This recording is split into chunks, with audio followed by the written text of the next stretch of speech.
Vous êtes las des montagnes russes émotionnelles, fatigué de vous battre contre le courant, de vous épuiser à vouloir contrôler l'incontrôlable? Alors accrochez-vous, car ce que je vais vous dire va bouleverser votre manière de voir les choses. On va parler de la philosophie de Carl J. C'est quand vous arrêtez de vous en soucier que tout commence à fonctionner. Préparez-vous à un voyage vers une nouvelle liberté. Chapitre 1. Le poids paralysant du contrôle. Combien de nuits blanches avez-vous passé à ruminer, à analyser chaque détail, à vous torturer avec des « et si ».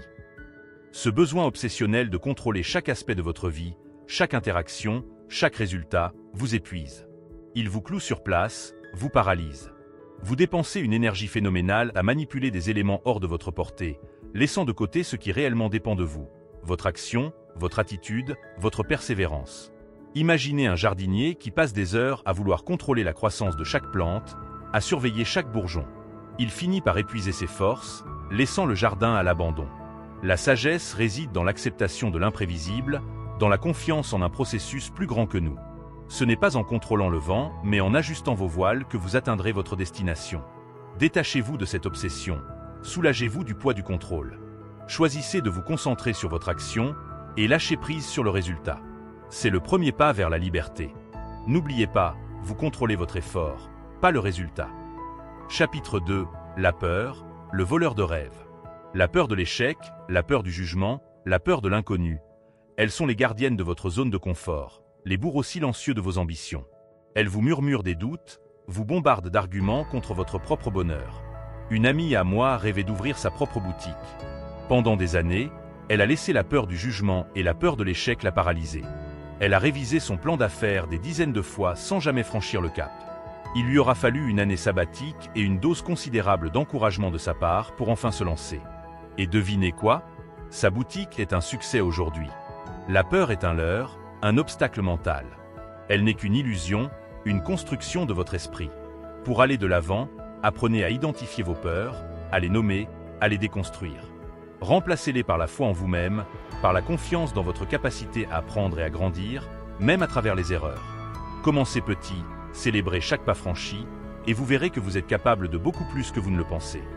Chapitre 3. Le pouvoir de l'acceptation. Accepter ne signifie pas renoncer.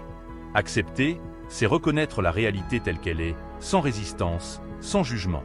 C'est embrasser les imperfections, les difficultés, les moments de doute. C'est comme naviguer en pleine tempête.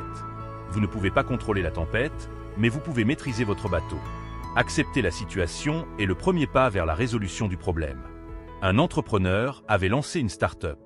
Malgré tous ses efforts, il a essuyé un échec cuisant. Au lieu de s'effondrer, il a accepté la situation, analysé ses erreurs, appris de ses échecs et a rebondi avec plus de force.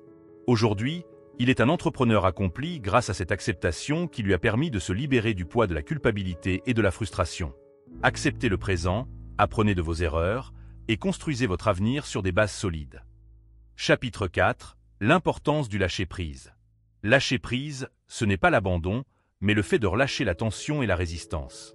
C'est comme un rocher posé au fond de la rivière, que les eaux balaient et lissent.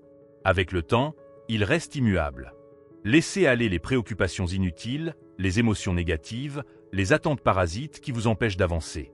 Imaginez un ballon rempli d'air comprimé. Trop de pression, cela va exploser au moindre choc. Détendez-vous. Laissez la vie vous guider avec sérénité. Observez vos pensées et vos émotions comme des nuages qui passent, sans jugement. Pratiquez la méditation, le yoga ou toute autre activité qui vous aide à vous connecter à votre corps et à calmer votre mental. Le lâcher-prise est un art, une pratique qui demande de la patience et de la persévérance. Mais la récompense est immense. Chapitre 5. Libérez votre potentiel. Vous êtes bien plus fort que vous ne le croyez.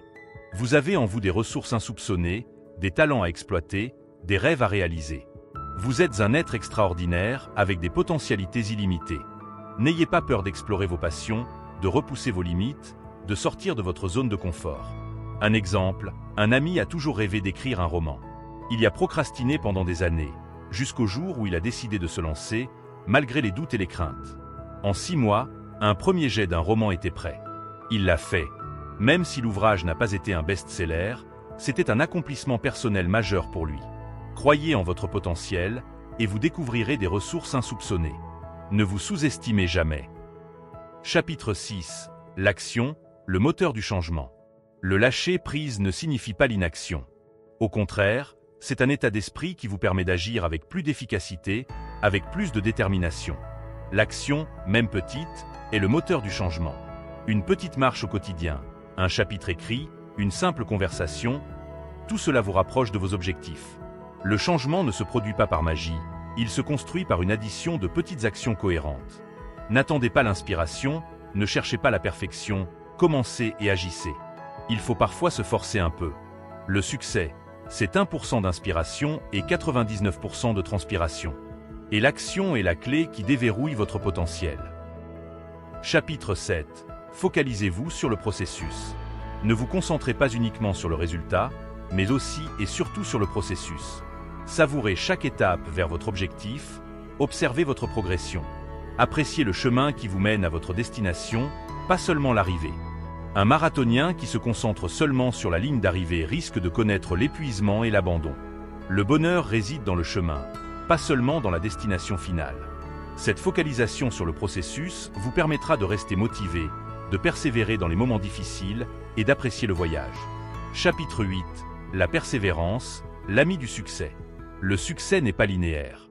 Il y aura des hauts et des bas, des moments de doute, des obstacles imprévus. C'est dans ces moments-là que la persévérance est essentielle. La persévérance, c'est la capacité à se relever après une chute, à rebondir après un échec, à poursuivre votre chemin malgré les difficultés. Soyez patient et persiste. Croyez en vous, dans votre capacité à réussir, et vous vous surpasserez. N'abandonnez pas vos rêves, peu importe les obstacles. La persévérance est le secret de la réussite. Gardez toujours à l'esprit votre objectif final et pourquoi vous avez commencé. Chapitre 9. L'importance du bien-être. Prenez soin de vous physiquement et émotionnellement. Le bien-être est essentiel pour atteindre votre plein potentiel et pour vivre une vie épanouissante. Nourrissez votre corps avec des aliments sains, faites du sport, dormez suffisamment. Entourez-vous de personnes positives et bienveillantes. Pratiquez la gratitude, apprenez à gérer votre stress. Soyez conscient de votre mental et de vos émotions. Il est inconcevable de prétendre courir un marathon sans entraîner son corps. C'est la même chose pour votre mental. Accordez-lui lui aussi l'attention qu'il mérite. Chapitre 10. Célébrez vos victoires. N'oubliez jamais de célébrer vos victoires, quelle que soit leur taille. Chaque pas franchi, chaque objectif atteint, mérite d'être reconnu. C'est une source de motivation incroyable. Cette célébration, qu'elle soit symbolique ou non, vous aidera à maintenir votre énergie et votre enthousiasme. Apprenez à vous féliciter d'avoir fait les efforts. Un petit plaisir à la fin d'un travail laborieux fera une grande différence. En conclusion, la philosophie de Carl J., c'est quand vous arrêtez de vous en soucier que tout commence à fonctionner, n'est pas une formule magique, mais un état d'esprit à cultiver.